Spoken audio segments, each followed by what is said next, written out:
first off, Lafayette, tough team. You know, they battled some injuries and everything. Coach McGarvey does a really, really good job. I don't want to see Vanderbilt the rest of the time we coach here at American. But how about our students, our fans? This place was electric today. And we knew we were going to need everybody.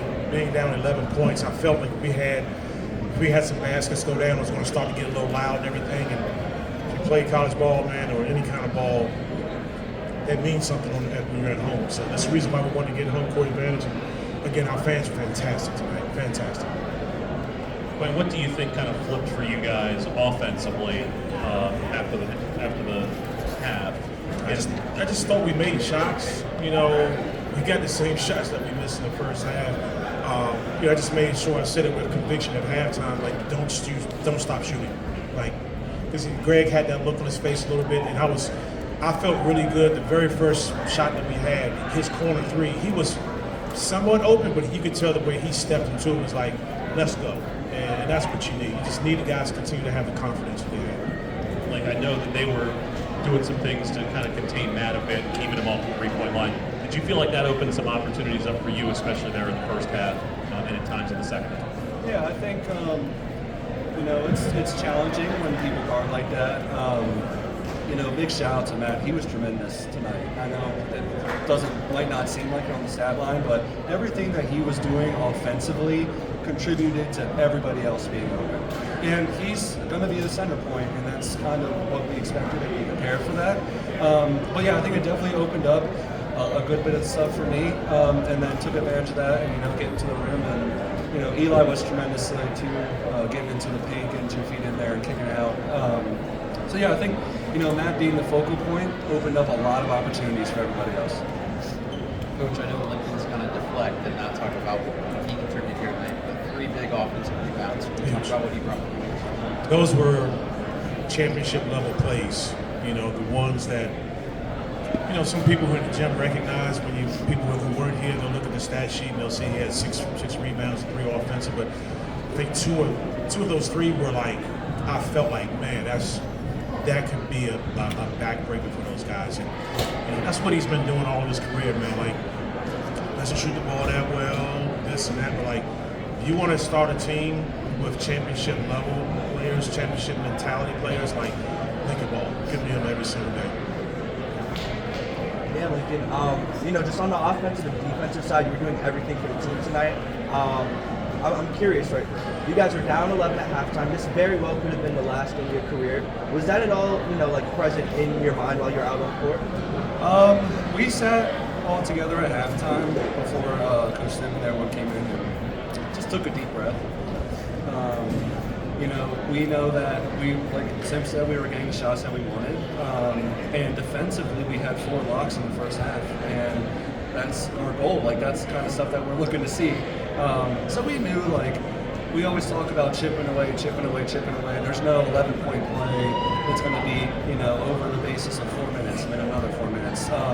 But yeah, I think there's a good bit of intensity and desperation for us. You know, for me, definitely, like, I'm playing with borrowed time right now, so I'm trying to make the most of every single second out there. So that's been in my head all season. But you know, just making the most of everything with these guys that I just love, and you know, spending time with them, being out on the court. So.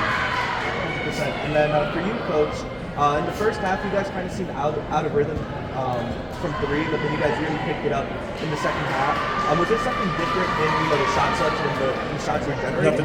Nothing different. Got the same shots we got in the first half. We just made them. Nothing special. Yep. And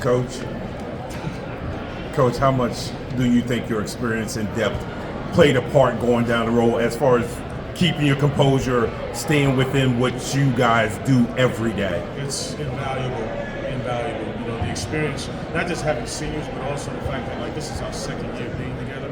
We had a number of close games last year. We lost 9 games by 2 possessions or less last year, and you couple that with the number of close games that we had this year that we won. These guys have been through a lot of these similar situations, and that's what we're going to lean on this time of year. Now, the freshmen got to grow up. You know, they got to be like sophomores right now, and at the end of the day, man, we got to tell our guys, continue to have fun. This isn't, rocket science. I want these guys to enjoy this. And yeah, we know, like, if you lose, you're done and everything else, but, like, really enjoy it and just embrace competing together. That was the biggest thing. You forced a shot clock violation with 59 seconds left. Big time. Just speak to the players, their execution, and again, staying locked into what your core principles are. Yeah, there were a number of possessions. I think that was one of them where it wasn't perfect. If you know us and you're in our locker room and our film room, we see, we missed that. But we talk about having a fix-it mentality, and like somebody screwed something up, just fix it. And I thought that was a perfect illustration of just fixing it. And these guys, that's a championship level, defensive possession. That's what it's supposed to be this time of year. Could you pass that over? I kind of wanted to ask you about that possession too. So you were out there for a minute. You have the foul, the offensive rebound. I mean, did it feel like you guys were out there forever, especially? Yeah, that was the foul. That was the 2.9 second foul. Yeah, I won't say anything. But yeah, it was a long possession. But it was funny. We had a similar possession in practice yesterday, and shot goes up. We defended really well. Into the shot clock. Shot goes up. Ball bounces off. It's odd. Fix it. Next play. Hey, just don't compound a mistake. We can play another 30 seconds, and that's what we did. Yeah, I think we've grown from the, you guard for 28 seconds, they get offensive rebound, and that just demoralizes you. We've grown into, okay, let's do it again. And that's just something like that they've instilled into us, and kind of like this defensive mentality that we have as a team. We know that there's going to be times like that where it just bounces the wrong way, or someone misses a checkout. But we've done such a great job jumping from that mentality of it's over. They just got a rebound. They're definitely going to score. To all right, let's get another stop. And I just credit a lot to Coach Sim and Coach Jack for that too, keeping that intensity. When you're facing a guy like Jenkins who's going off and making some really good shots, how do you just kind of keep chugging along with that? Because besides his threes, I think for the last 6 or 7 minutes, you guys only gave up like 4 points or something. Yeah, he's tough.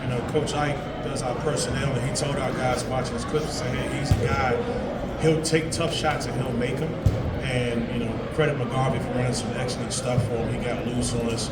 And man, there were sometimes I thought he was pretty well contested, but he's just kind of fading away. And I mean, that's the reason why you recruit good talent, right? He's going to be a good one. Do you give yourself the rest of the night here to just enjoy the win before you start worrying about the next round, or are you already in the next game? What time is it? So by 10 o'clock, I think the Synergy should have the games from the Colgate game downloaded. I'll download it. I'll go to my cigar spot and get a libation and sit and do some work, and I'll be watching film all tonight and get these guys ready tomorrow. We'll be light tomorrow in practice, but we'll sit and watch film. We'll clean up this film of this game and then start to go over personnel and things we got to really nail down on in preparation for Colgate. The college coach had a big birthday this week. Any message from him to you getting ready for this game? From Gary? Yeah. Haven't heard from Gary. I don't know. Gary's probably at the beach.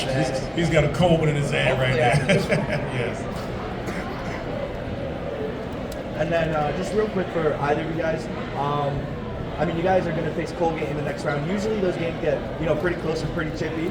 I guess my question is that the matchup that you wanted heading into the semifinals? And do you think are you guys confident that you can go 3-0 with them on the season? I think the mentality for us has always been just worrying about us. We were so locked in on this game, we haven't even thought about who we're going to play next. So we know Colgate's going to be an absolute war on Sunday, and it's going to be a battle, and it's going to be, intense. But if we just focus on us and do what we need to do to prepare, then we give ourselves a chance to win the game Sunday. So, Could care less about who we play, quite honestly. I just want to win tonight and go on to Sunday. That was it. And then last thing real quick for you, Coach. Can you kind of just talk about White's development through the season? I mean, in the second half, he hit that massive three that, put you guys up. Just talk about how you're feeling about him possibly becoming the future PG of this team. Man, why would drive you crazy? He shot one. We weren't in a good flow the first half, but he came down and he chucked one. But guys like him, you kind of take a step back when he's made shots like that. He's a kind of like Chalky. Like we call it a shit shot taker, shit shot maker. Like that's who he is, and you got to kind of live with it. You just hope that on the defensive side that he's just solid.